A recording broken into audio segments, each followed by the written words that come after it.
pas forcément toujours heureux, et avec tout ce que ça implique comme compromission pour pouvoir exister.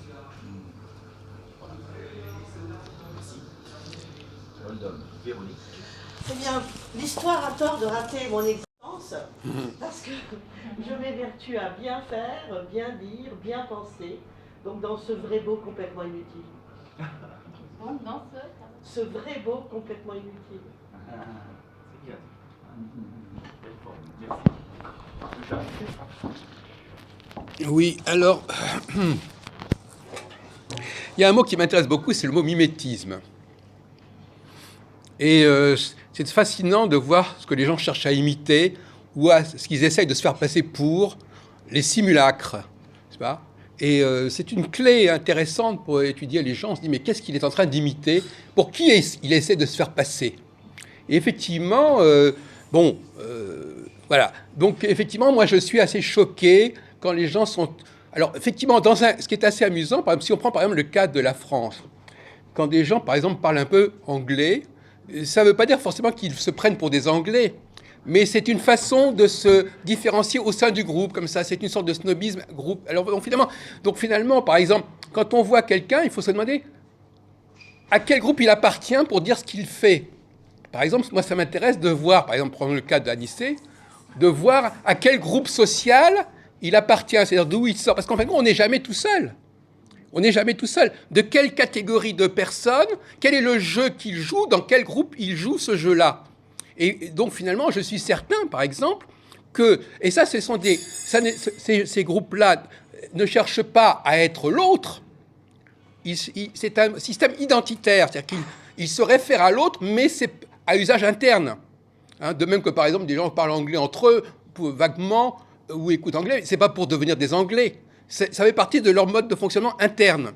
Donc il faut distinguer lorsque quelqu'un veut réellement arriver à un certain but, ou si c'est simplement une sorte de fiction, une sorte de mimétisme comme ça, assez vague, assez mou, qui fonctionne au sein du groupe en question. Par exemple, on peut prendre par exemple en Afrique, on peut prendre des cas caricaturaux.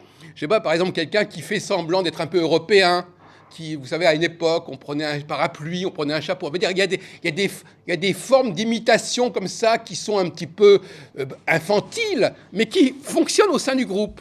Et quand on sort de ce groupe auquel on appartient, quand on quitte les mimétismes qui font sens au sein de ce groupe, on est complètement décalé.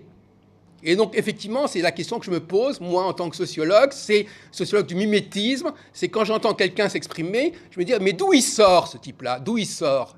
À quel groupe il appartient et pour quel groupe ça fait sens ce qu'il fait.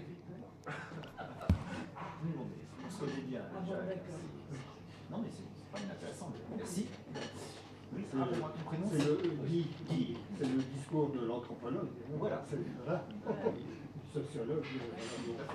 Mais en moi, je voudrais parler un peu de l'histoire, parce que le mot est polysémique, en fait. Il n'y a pas seulement ma petite histoire et puis la grande histoire, parce que dans l'histoire avec un grand H, il y a deux choses. Hein. Il y a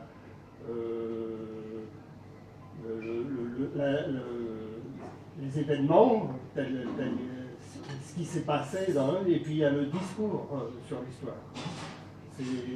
C'est deux choses un peu différentes, parce que ce discours sur l'histoire, il n'y a pas très longtemps qu'il existe, si on se réfère à l'ensemble de l'histoire, c'est-à-dire ce qui s'est passé depuis que l'univers existe ou que l'homme existe. Hein, parce qu'en fait, sans l'homme, il n'y aurait pas d'histoire. Hein.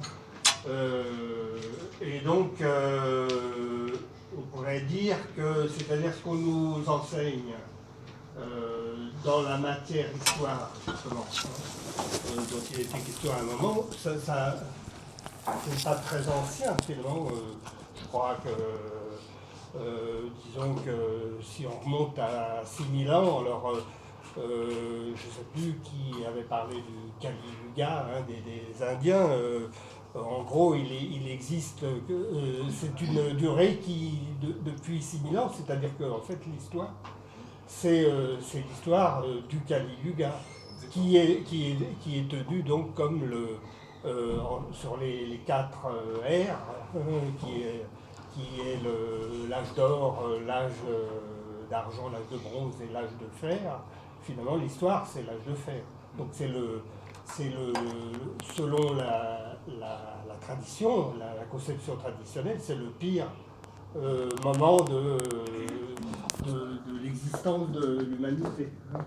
Alors, donc, sinon, ce discours sur l'histoire, c'est par exemple ce qu'a chanté Yves Duteil dans une chanson. Il disait ce n'est pas ce qu'on fait qui compte, c'est l'histoire, la façon dont on le raconte. Voilà. Donc, et ça, cette façon dont on le raconte, c'est peut-être.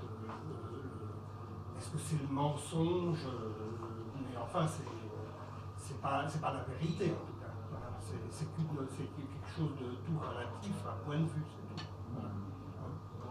Voilà, sans éclairage.